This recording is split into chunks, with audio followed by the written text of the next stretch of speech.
what is Urolithin A and how can it be used to enhance our health? Sure. So Urolithin A is a postbiotic. Meaning it's made by the gut microbiome. Once you take a lot of fruits and nuts that are rich in certain class of compounds that are called polyphenols or antioxidants.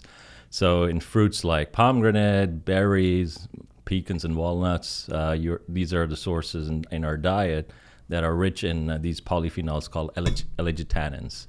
So when you take these forms of diet, your gut microbiome then metabolizes these complex polyphenols and releases the simple molecules that are called postbiotics, and these are gut metabolites. And for long, these were taught as like waste products of dietary metabolism of these antioxidants and polyphenols. And about 20 years back, there was interest in what physiological function these have. And so around 15 years back, we started looking into it. And what we found was that these postbiotics, especially Urolithin A, which is the main urolithin produced in our bodies, was very key in improving mitochondrial health through a process we can talk about it called mitophagy. Very interesting. Could you, for listeners who are not familiar with the terminology, break down prebiotics, Sure, probiotics, and postbiotics? Sure. What's the difference? So prebiotics is like the food, the fiber, things like fiber, inulin, psyllium husk. That is the food for the gut resident bacteria. Now we have co-evolved with these gut bacteria that over our whole lifespan get dysregulated. And so the healthy bacteria that line our gastrointestinal lining, these are called probiotics. And so when you're missing some of the healthy ones, you can ingest it. And this is the whole field of probiotics, which is basically the beneficial bacteria that protect you from certain ailments like, poor gastrointestinal health or poor cardiometabolic health. Now, what is key is postbiotics is the end process, that is the molecules made by the gut microbiome once they're taking their food, the prebiotics, and they are releasing these molecules for the benefit of the human host, which is us. And so that's the terminology. Pre, which is food for the gut bacteria, pro, which is the healthy gut bacteria, and the post, which is the metabolites produced by the gut microbiome that are beneficial to us. Wow. Would you say much of the benefit that we see from consuming fruits and vegetables comes from these like postbiotic compounds? Because as far as I know, a lot of the polyphenols that we attribute the benefits to consuming a broad array of fruits and vegetables, polyphenols themselves, if memory serves, aren't very bioavailable. Like we don't actually absorb very many of them. You're correct. So most polyphenols have I wouldn't say poor, their metabolism is limited. And the reason is these are very complex phenolic compounds. And so the body needs to have the right processes and to digest them and release the simpler molecules. And so we started studying postbiotics as a result, because for a long time, if you look at the pomegranate field itself, it's long been called the superfruit, right? And there had been at least 100 plus clinical trials showing either in cognitive decline or in cardiometabolic health that pomegranate juice had some health benefits, but these randomized trials were mixed. And so we got interested in the whole postbiotic space about 15 years back, because we started wondering, well, this gut microbiome must be like a polypharmacy that makes all these gut metabolites. And so one of the ones that we spotted early on was this molecule called Urolithin A. The gut microbiome really is like a pharmacy that we carry around with us. Absolutely. in our own bodies. It's amazing. It is. And funny thing is, I've now studied different populations around the world, because different people have different gut microbiome, and only 1/3 of us healthy adults actually have the right gut microbiome that allows you to, if you're taking the right fruits and nuts in your diet, that you can actually naturally produce Urolithin A at different levels. Now, if you go to countries where antibiotic use is very prevalent, just for example, the country I come from originally, which is India, rampant antibiotic use early in life. Nobody, my body, myself, doesn't make Urolithin A. Wow. So I think the rates we are seeing in, let's say, the Western world, in Europe, in the US, about 20-30% healthy adults, goes to almost 0 to 5% of people making Urolithin A. So gut microbiome is really that, I think, the puzzle that we've been looking for in terms of a pharmacy, as you said. It's so interesting. So when we consume certain fruits, nuts, vegetables, we produce essentially, or the bacteria in our colonic ecosystem produce myriad compounds, innumerable compounds, but one of them is this Urolithin A that you guys have identified and studied. So what have you found from the research to be true about this compound? So the research and the person who trained me about 25 years back, he always said research is two words, re and search. You have to always, look at it as a span of time. And so we've spent 15 years researching this molecule. The idea was that we could bring the biotech approach to nutrition. And so when we started out, we'd really started out with all these looking into, so we went and sourced pomegranates from around the world. And all these pomegranates had different levels of these polyphenols that we started talking about. And when we looked in deep into the pomegranate, there were hundreds of these bioactive compounds. And so we started studying, our interest was always in the longevity space and the health span space. And so we started studying, initially in the aging field, you look at worms, they live about 20 days. And so you can very rapidly put hundreds of compounds and see which one is having these metabolic or longevity effects. Only one at that point, this is about 15 years back, struck us, which was this compound called Urolithin A. So when you put the pure L-glutanins, the polyphenols, you wouldn't get the effect. But when you put the gut metabolite, you would have about a 45% increase in lifespan extension of these worms. They were more, and it was just not living longer. They were more mobile. They were eating food better. And so from there, we started going to higher species. From worms, we went to rodents, and then that process came to humans. And we have run for the last 10 years about close to 10 randomized clinical trials looking at older people, overweight people, middle-aged people, even Olympian athletes now. And what we see this molecule does is it actually takes out the trash out of your mitochondria. So the poor dysfunctional mitochondria that accumulate with either injury or with aging, it takes them off as a recycling process, puts them in a recycling bin, and processes them as building blocks for new healthy mitochondria. And this results in the body and the cells having more healthier mitochondria, and you get more energy. Yeah, what role do mitochondria play in health and ultimately longevity? So I always say, and everybody's heard this, mitochondria are the powerhouse of the cell, but they really are like the batteries of, for example, your Tesla car or any electric car. They if you just keep them, keep your fancy car in your porch and don't drive it around, you're going to get discharged. So these are kind of, mitochondria are key organelles that process energy, they metabolize energy, and they generate energy. So they're like the power grid of our bodies. Very interesting. There are a lot of conditions now being associated with mitochondrial dysfunction, from like chronic disease to even poor mental health. Like Chris Palmer, for example, is he's a psychiatrist who's written extensively. We've had him on the podcast in the past, and he's done a lot of work advocating on behalf of mitochondria and the role that they play when dysfunctional in mental illness. So mitochondria are key.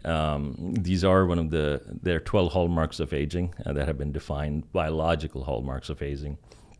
Our cells stop metabolizing nutrients that are key for their survival, poorly as we age. There's epigenetic alterations, meaning the effect of environment on our genes. A lot of chronic inflammation sets in our body. The gut microbiome changes. But the key hallmark of aging, I believe, is mitochondrial dysfunction, and you can correct it.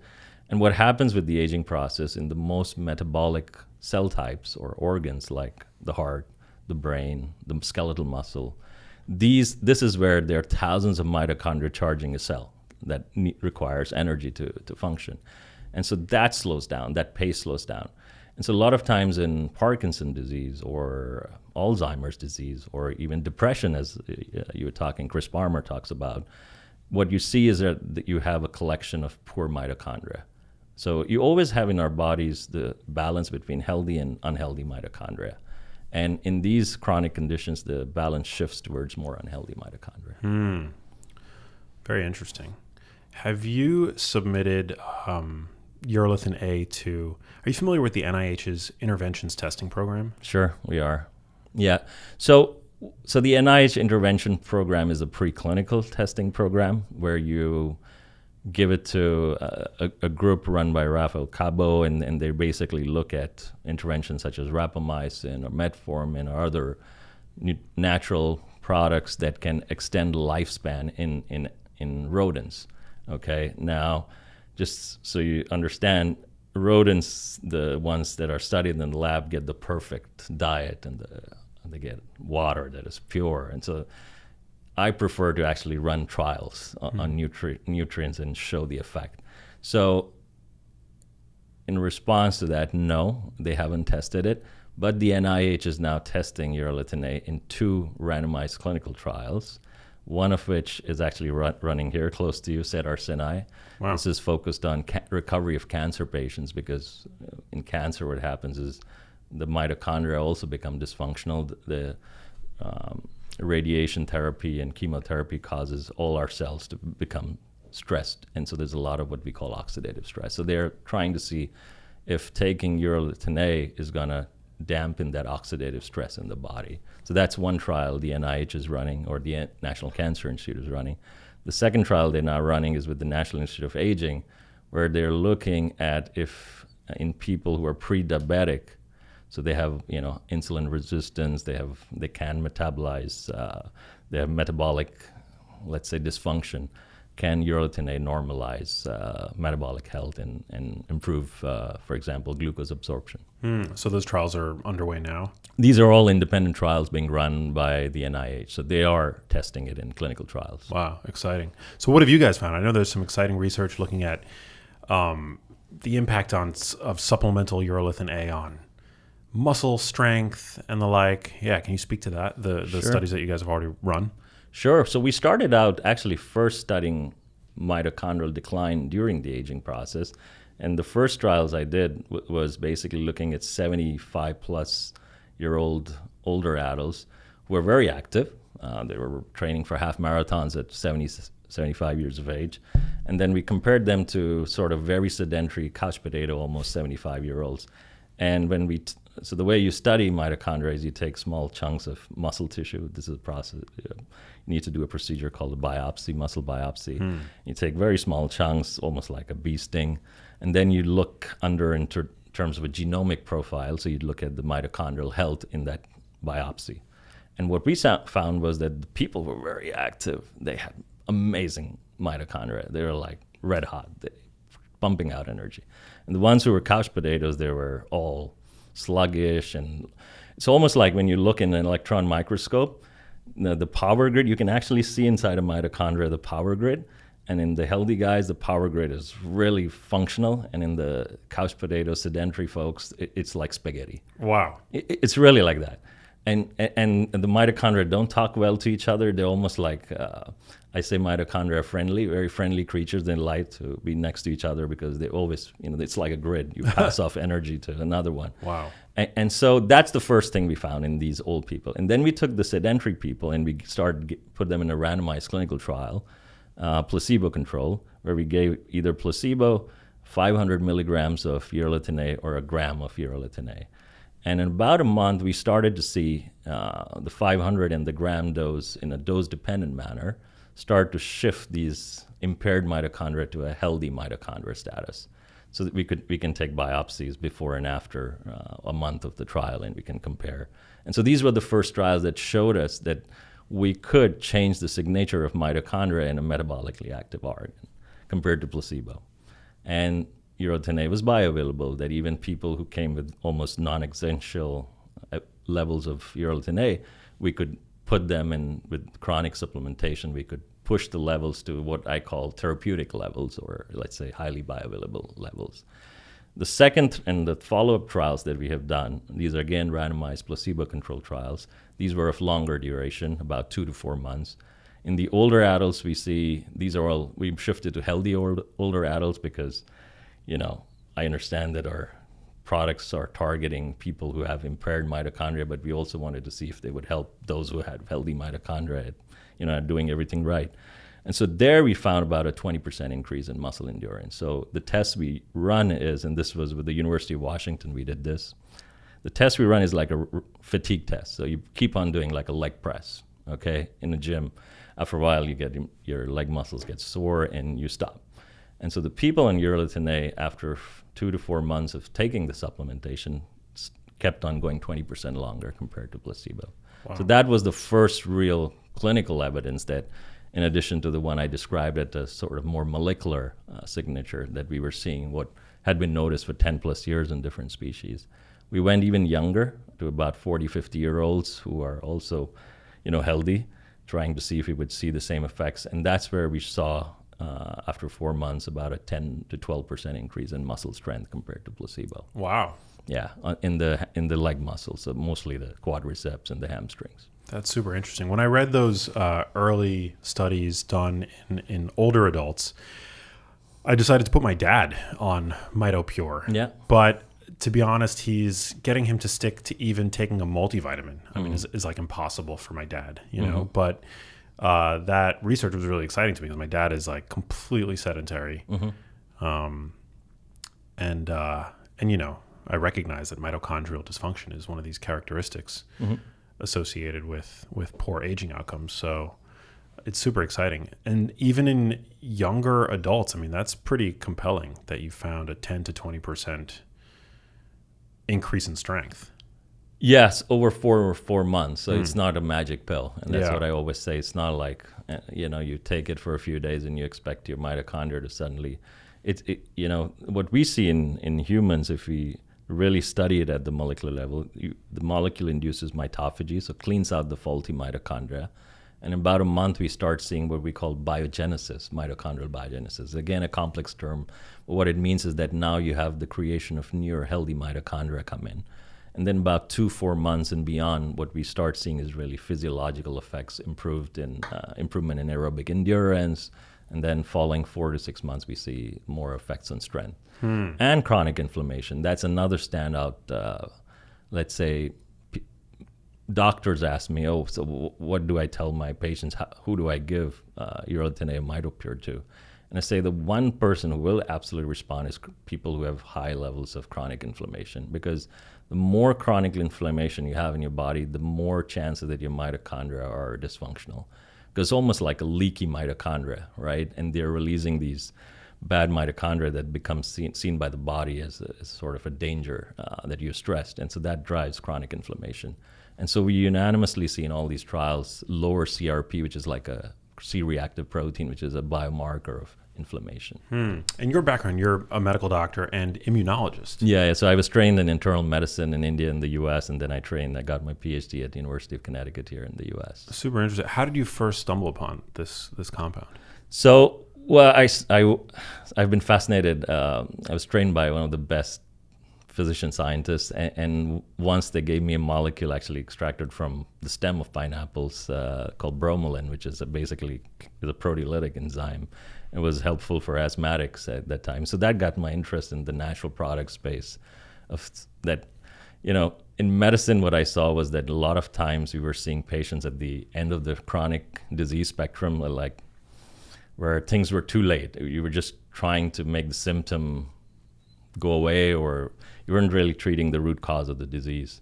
And so that got my interest more into natural products. And I realized, I did my time at Nestle's of the world as well, and I realized there wasn't really deep research going on. There was just, as you said, blend of vitamins and minerals that they were putting in.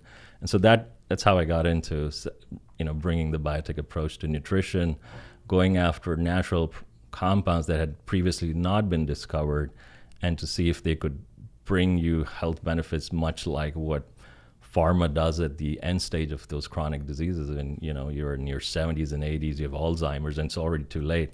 So that's where I think we have tried to make a little impact. Over 15 years of research, is you start early, you be proactive in your 40s and 50s, because you want to be fit when you're 80, right? So it's really a marathon. That's how I see longevity. Yeah.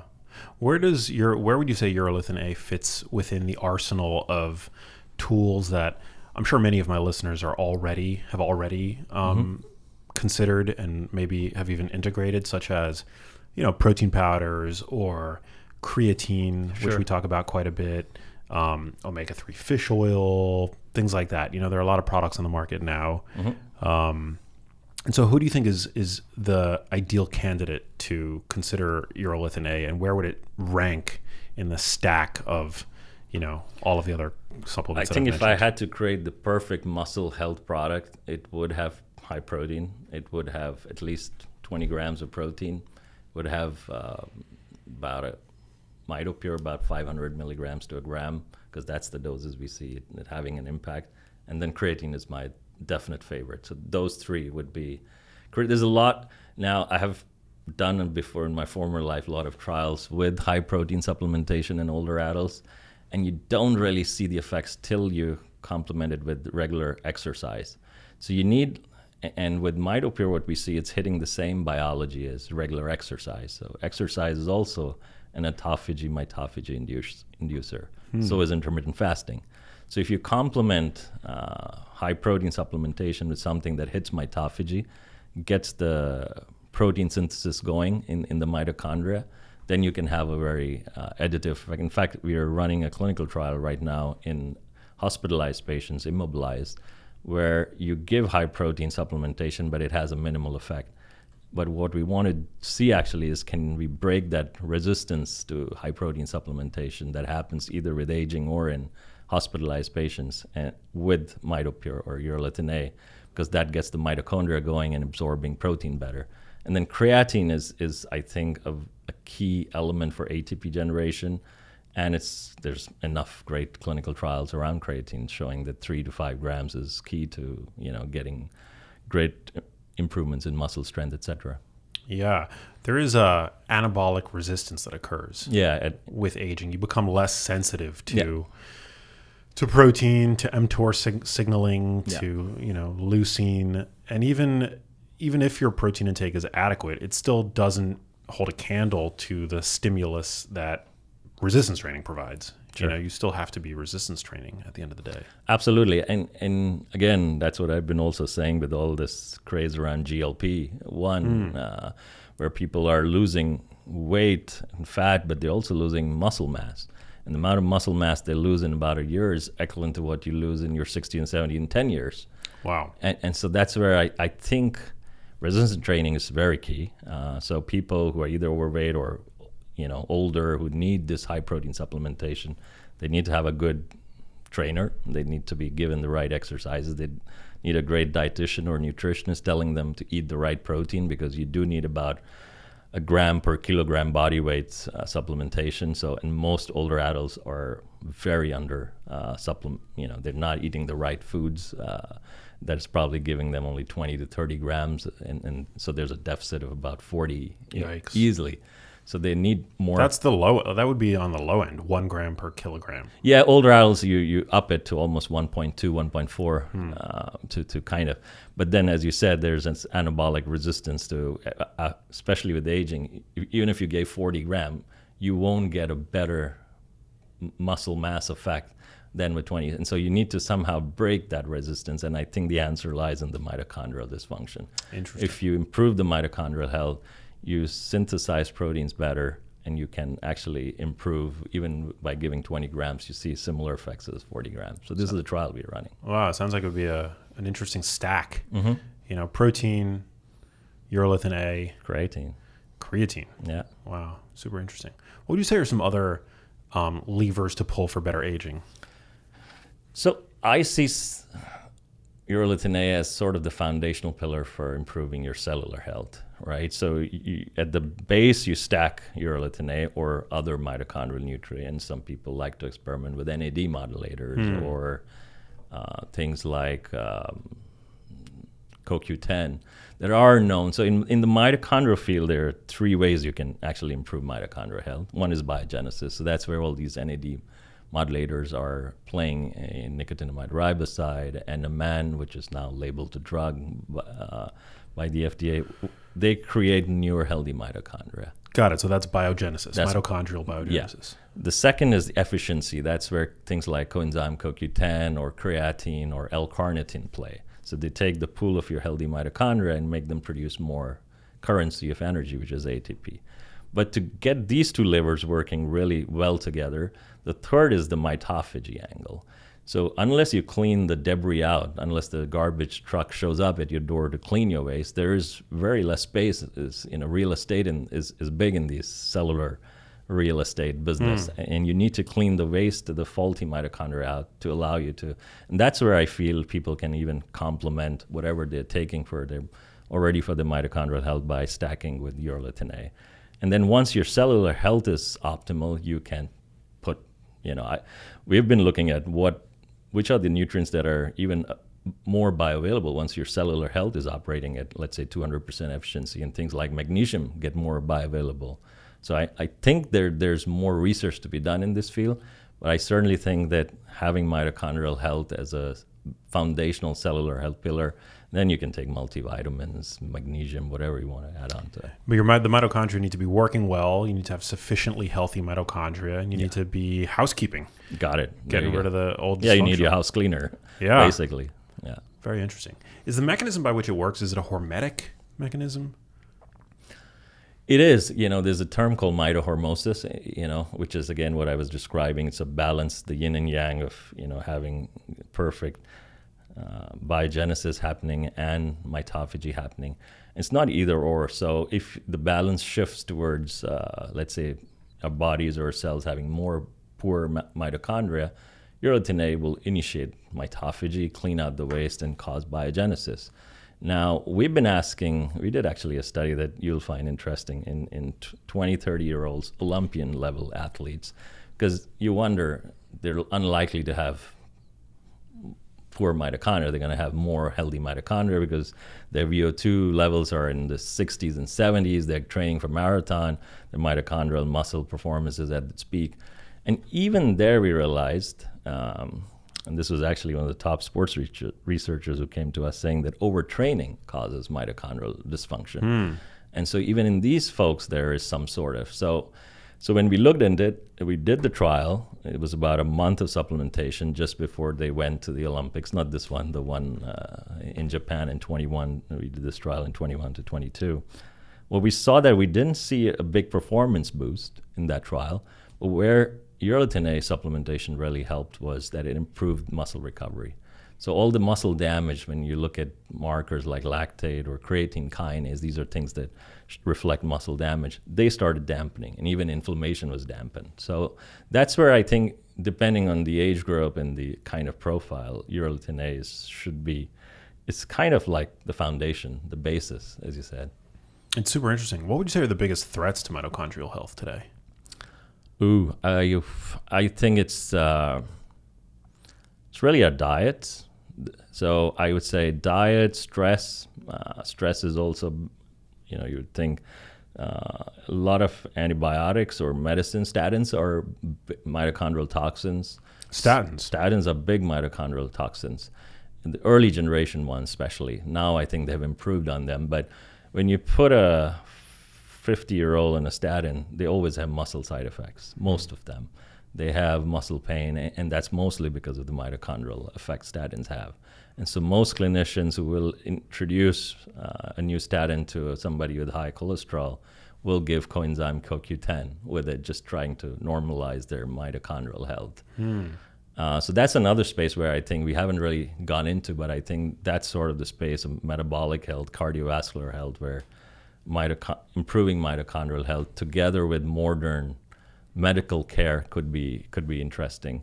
Being sedentary, I mean, that's the worst of them all, and we have seen it live under a microscope, what happens.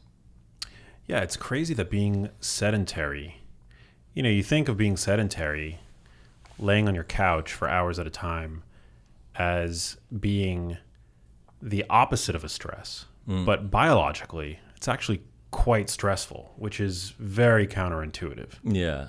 It's almost like, use it or lose it, right? So you have to, mitochondria need to generate energy to consume it. That's what, if you're not using it, it's almost like the mitochondria get lazy and they stop talking to each other. The network, it's really a network of these grids, and they collapse. And that's what we see happening in all these sedentary folks. Overeating also is obesity is a big stressor on mitochondria because they like to, metabolize nutrition that we are eating, and that's where a lot of problems. Diabetics, again, if you look at the mitochondrial health of diabetics, it's really crashed. So I think any metabolic health crisis has a mitochondrial angle to it for sure.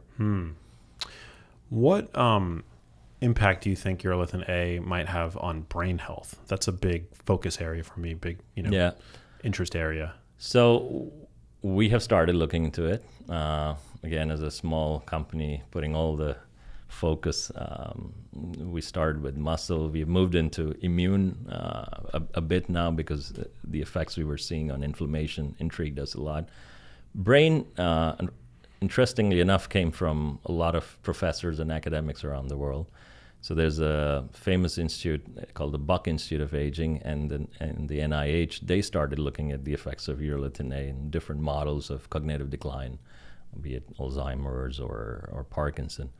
And unanimously in all the different groups that were studying this, they found that urolithin A was inducing mitophagy in the neurons, cleaning out the waste, which accumulates. A lot of these mitochondria become problematic in the neurons of these models of neurodegenerative decline.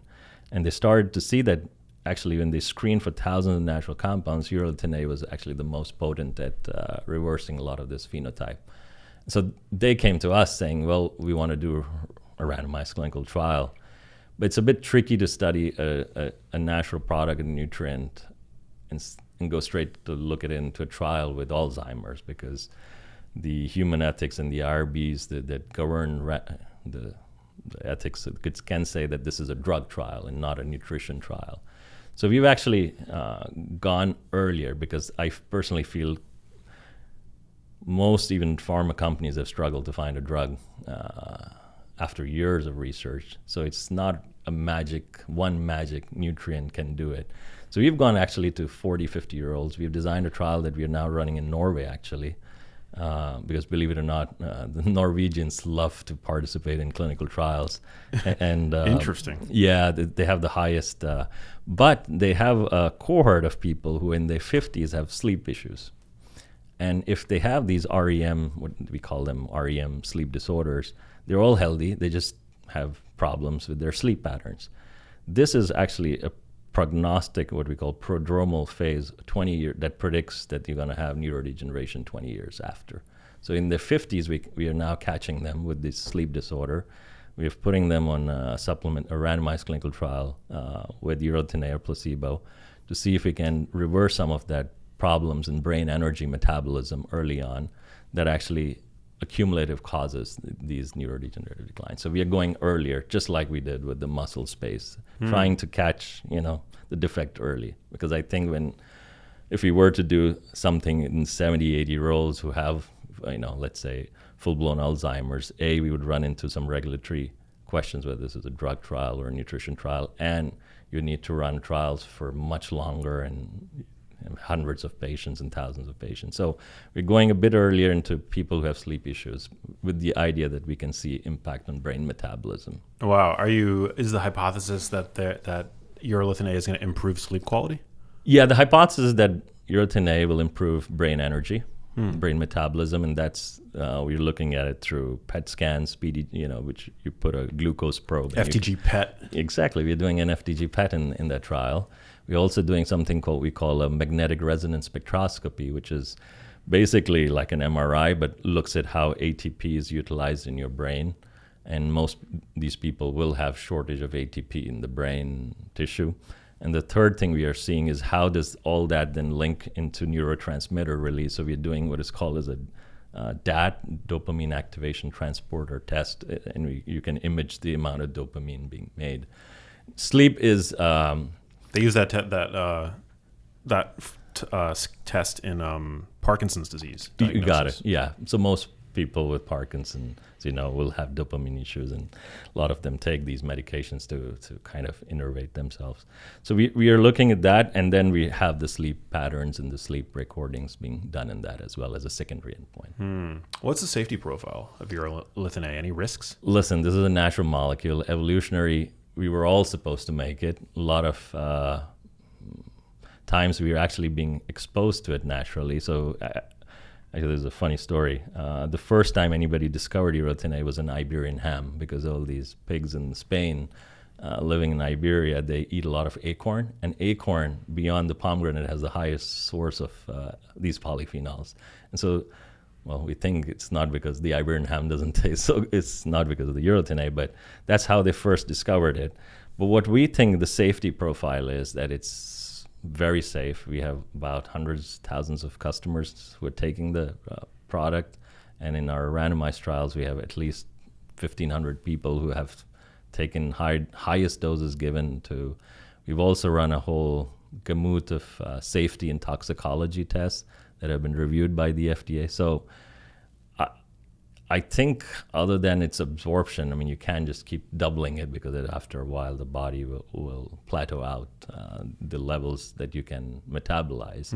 I don't really see any issues compared to, and that's where I think this molecule has a very big, and if you actually take it, it tastes nothing compared to omega-3, for example, that has a certain taste.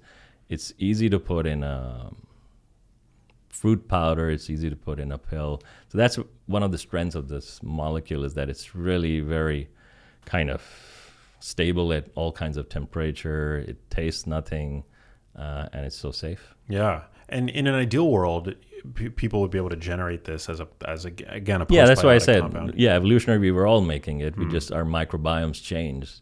We started eating fatty foods or preserved food, or taking antibiotics, and we lost that microbiome. And believe it or not, there are people that I have studied who make as much in their body as what a supplementation would give you. Wow. And these are the people I say, they are the blessed ones. How do you test for that? Is it like a stool test? No, so I actually designed a test. I went into, poked all my colleagues with a little prick test in the fingers. You bleed for a few drops of, it's in a filter paper. It's called a dry blood spot test.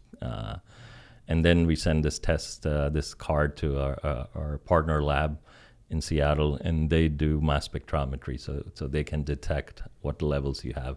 So the test is basically very simple. We in the test, and this is still in prototype, it's not commercial yet, but we partner with healthcare practitioners. We send you a glass of pure pomegranate juice, so you actually drink it. You see what your natural levels are or not, and again, that's how we know about 30% people make it.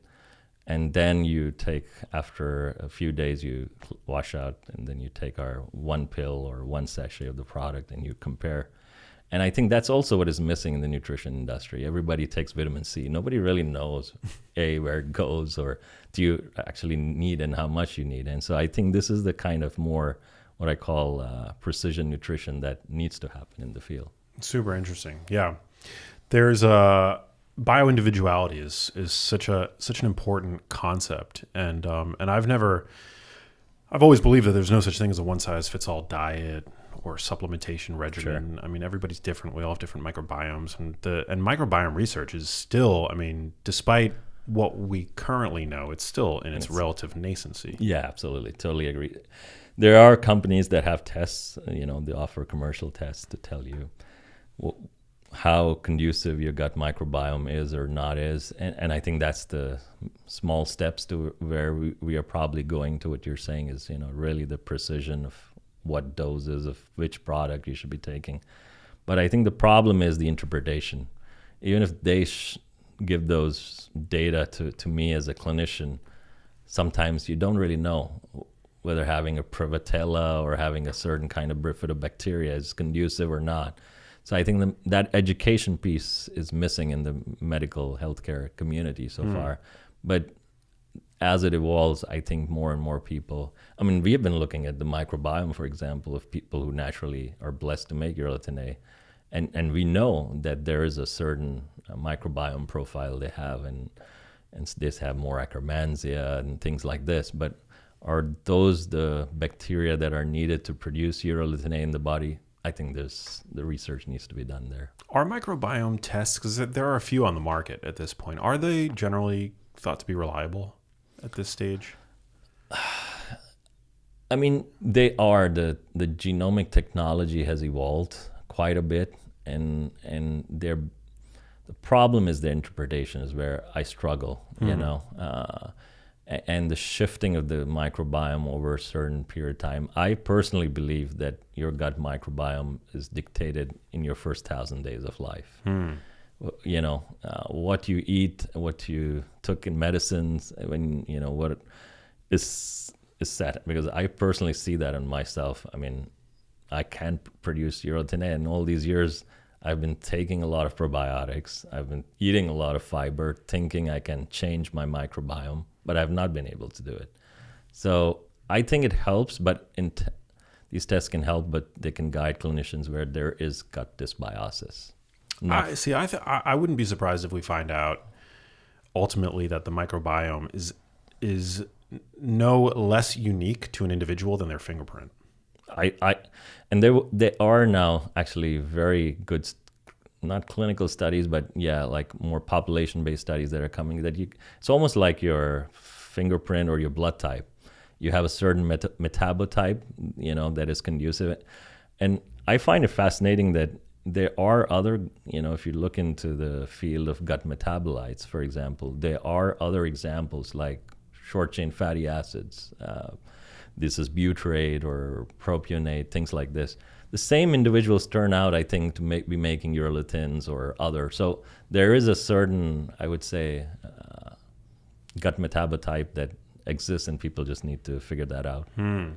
What tips can you give my listeners to achieve a healthier microbiome? Because, you know, we do live in tumultuous times, stressful times. Our food environment has become largely ultra-processed.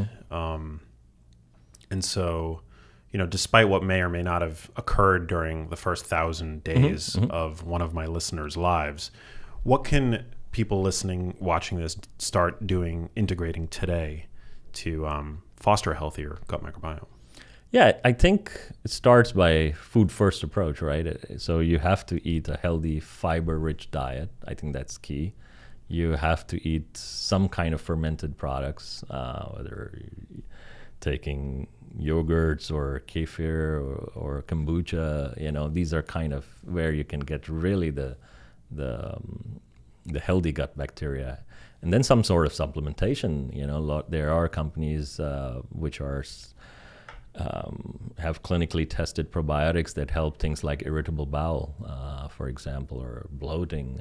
So you use clinically backed probiotic products. I would say that's probably there.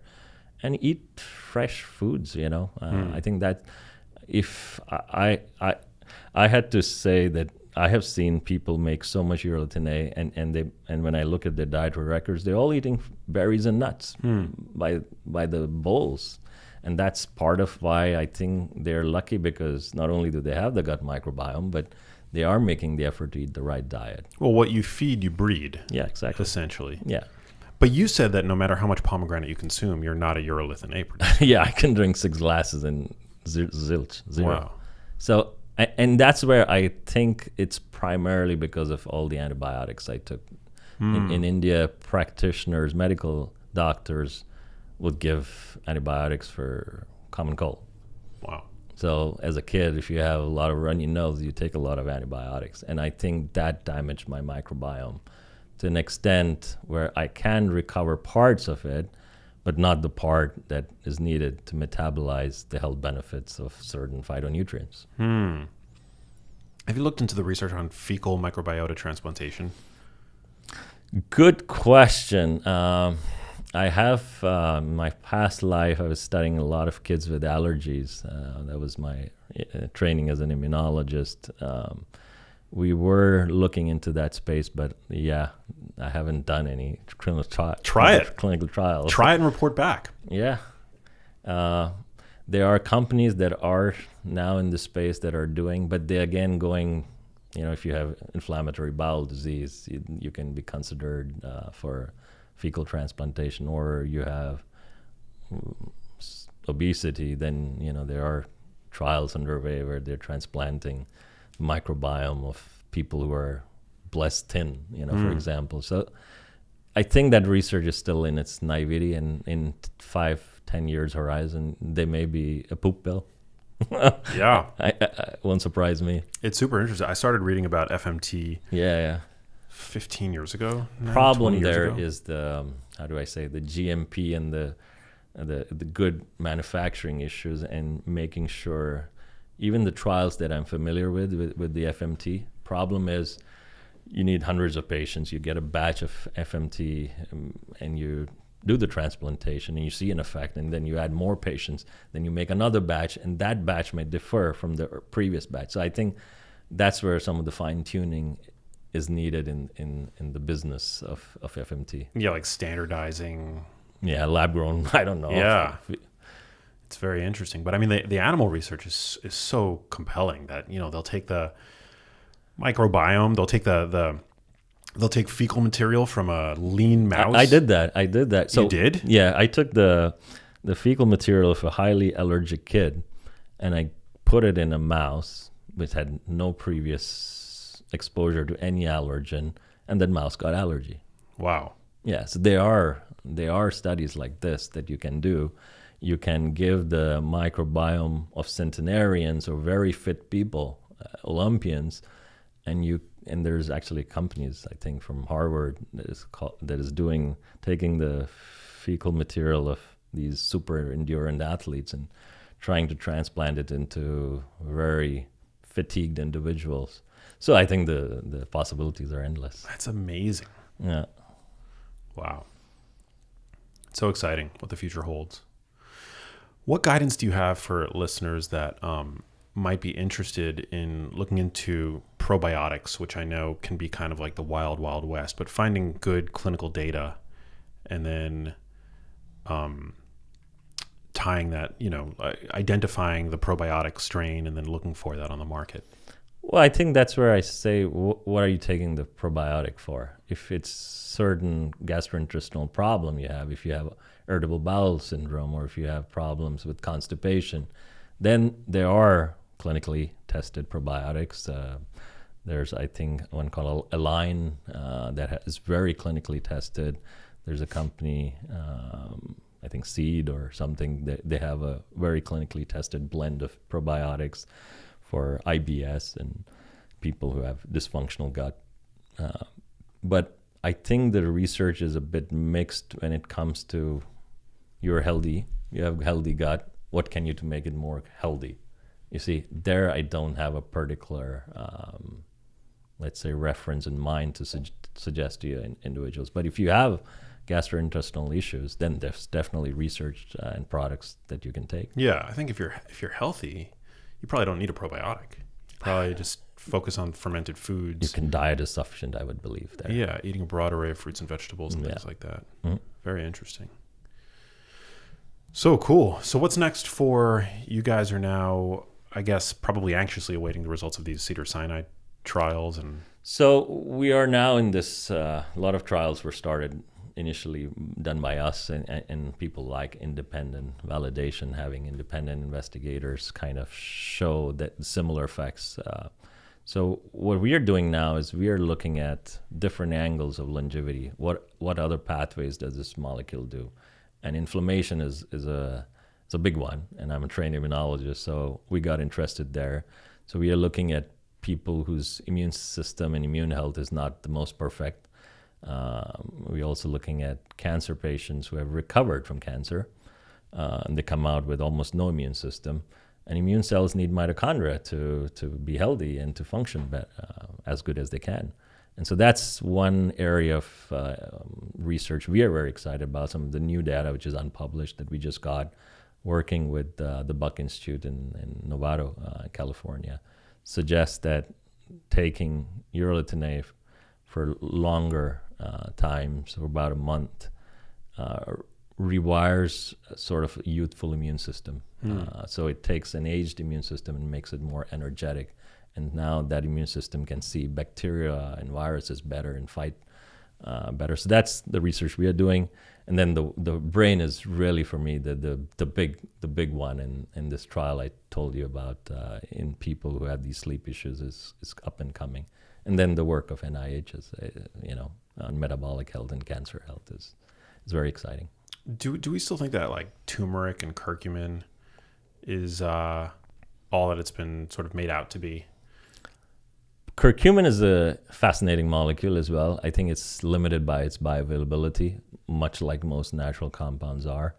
And so a lot of research in that space is now at how we can enhance its bioavailability. Quercetin is a great molecule as well. Similar origin, similar fruit, quercetin is now also talked about as a senolytic, meaning it can, in our bodies, in addition to, let's say, the problems with accumulation of the waste, what happens is a lot of these cells become slow, and we call them senescent cells. So they kind of suck up a lot of energy and nutrition, but they don't really do anything. And so in the field of longevity, there's also this interest in senolytics, and we don't know if Urolithin A is a senolytic, but it may as well be. But quercetin is well proven in that space to kind of take these zombie cells out. Super prevalent antioxidant in vegetables. Yeah. For fruit. Yeah, broccoli, there's interest in sulforaphane as well, which is found in broccoli. It's another natural compound. A lot of catechins, epicatechin from green tea, etc. So I personally find the whole natural product space fascinating. I think there is so much to research on there, and to see how they get metabolized into different sub-metabolites in the body and that haven't been yet discovered. So that is an amazing field. Yeah, I'm often asked my thoughts on the carnivore diet, and I do feel like it's a huge, you're missing out on all these incredible compounds. Obviously, not every fruit or vegetable is going to be tolerated by every single person, yeah. But yeah, I mean, there's just so much good to be gained by eating the rainbow, so to speak. Yeah, exactly. As cliche as it sounds. Yeah, very interesting. Well, how can people learn more about Mitopure, Urolithin A? How can they get their hands on some? Sure. If they want to try it out. Yes, sure. They can go to the company's website. The company is Timeline, so they can go to timeline.com, learn more about our nutrition products. We've also been looking at topical formulations, so they can also of Urolithin A to see if, and we have actually studied them as well, so they can look up the topical products, the skin health products. Interesting. Yeah, so that's the new part of research I actually forgot to mention, but we've been looking at a lot of how skin is actually the first organ that shows how you are aging, and wrinkle is not really a wrinkle because that's the aging sign, but it's actually a reflection of the body slowing down. So we've been looking at, and we've done trials there. So they can look up the oral nutrition products and the skincare products. Well, what have those trials shown? So those trials actually showed that much like other organs, skin is also a very metabolic organ, and it gets damaged because of exposure to sun, pollutants in the air, and of course slowing down of mitochondria in the skin, which I call intrinsic aging of the skin, and then there's the extrinsic aging. So what we see in those trials is we blunt a lot of the photo damage by applying Urolithin A topically.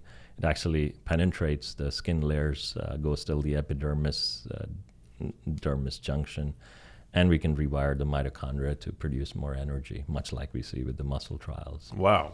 So we believe we are disrupting not just nutrition, but skin health. And longevity is, again, just not thinking about how you move, but how you look and how you think. And so it's part of the journey. If people want to read more about the science, they can go to mitopure.com. That's where we put out a lot of the updated research. And we have tons of blogs on timeline.com. And what's a good starting dose? I mean, I know the serving size is 500 milligrams. Yeah. So 500 milligram is clinically tested. That's where we start seeing the mitochondria profile change, and it's well proven to improve mitochondrial health and improve muscle strength. And after what duration? About typically? 2 to 4 months. So you need to be on the product for at least 2 months to start feeling the improvement in energy reserves, endurance, and strength. The gram is what I tell healthcare practitioners to consider if they see somebody with chronic fatigue or chronic inflammation, because it's really a dose response that we see in our clinical trials. So for healthy people, 500 is enough. But if you do think you have some sort of underlying metabolic issues or fatigue issues, then try taking a gram for a while, and then if you feel better, you can always, taper down and have a maintenance dose of 500. We had a conversation recently with Gabrielle Lyon, and she mentioned being a big fan of Urolithin A, which is cool. Yeah, she's into. I had another similar chat with her, and she has this terminology of muscle span, how muscle is the key organ to longevity, and I totally agree with that. There's a test we do called a 6-minute walk. If you can walk 500 meters in 6 minutes, your health is pretty good. 500 meters in 6 minutes. Yeah. As a 60-year-old, yeah. As a 70-year-old, if you're younger, you probably do 600, 700 meters. And then a handshake is a good test. If your hand grip is very good, if you can shake, you have a good firm handshake, you can actually predict. You can see multiple longitudinal studies of aging show that hand grip, the stronger your hand grip, the better and the longer you're going to live. Interesting. So I think muscle is that organ of longevity. I've always wondered if it's the grip strength per se that is causally related to, the health benefits seen with a strong grip, or if grip strength is just a really easy to measure proxy for whole body vigor. I think it's the later. I think it's an easy to measure proxy that if you're running a trial in thousands of patients across tens of hospitals, it's easy. You give a hand grip dynamometer. You don't need the extensive MRI or it's kind of setting. It's like the BMI. It's like a crude screening tool. So those two I think are easy to implement in a longitudinal study. That's why you see people using it as a de facto tool to understand how it relates with longevity. Super interesting. Well, Dr. Singh, thanks for coming in. I've got one last question for you. Sure. You've already shared where people can learn more about Mitopure. So, yeah, what does living a genius life mean to you? It's a bit more philosophical, but what does living a genius life mean to you? Well, living a genius life for me is always being happy with what you're doing, knowing where your North Star is. Like for me, I wasn't too thrilled to be seeing patients, and being in research as a physician scientist, I felt was my calling. So once that was taken off, I focused on things like keeping my stress levels low in life, eating the right foods. So you need to eat healthy diet, exercise, even though I sometimes think I'm more of a weekend warrior and I should be doing more. But any exercise is absolutely key. And sleep, I think a lot of times sleep is ignored in that, and I think good 6, 7, 8 hours of sleep is very essential for your mitochondria. So that's my mantra. What would you say is the most important lever? Because I was actually having this conversation recently with somebody on the podcast, and I was like, sleep might actually be the most important. If you're not sleeping well, you're not gonna function in your day life. You're gonna be stressed the whole day. The next day, you're not gonna feel like exercising. You're gonna eat some junk food here and there. So I kind of agree. Sleep is, and I think in our research community, it's also one of the most understudied fields of how some of the nutrients that are currently being studied impact sleep patterns and etc. But I think with the advent of digital health or things like wearables, I think people are waking up to that. I can easily put a smart ring or an Apple Watch on my clinical trial participants and study sleep patterns. Yeah. And match it with heart rate variability and VO2 very easily. So I think that has changed. These wearables have made it now easy. And so in the next few years, you will see a lot of data coming. Yeah, I feel really lucky. I'm a great sleeper. I sleep really well. Right. But it's not the case for everybody, unfortunately. Well, thanks so much for coming in. This was super interesting. Thanks for having me, Max. Yeah, as I mentioned, I've been a fan of Urolithin A for a while, and so it was great to get to do a deep dive on the topic. Sure. Thank you. Great. Thanks for having me. Hey, if you liked that video, you need to check out this one here, and I'll see you there.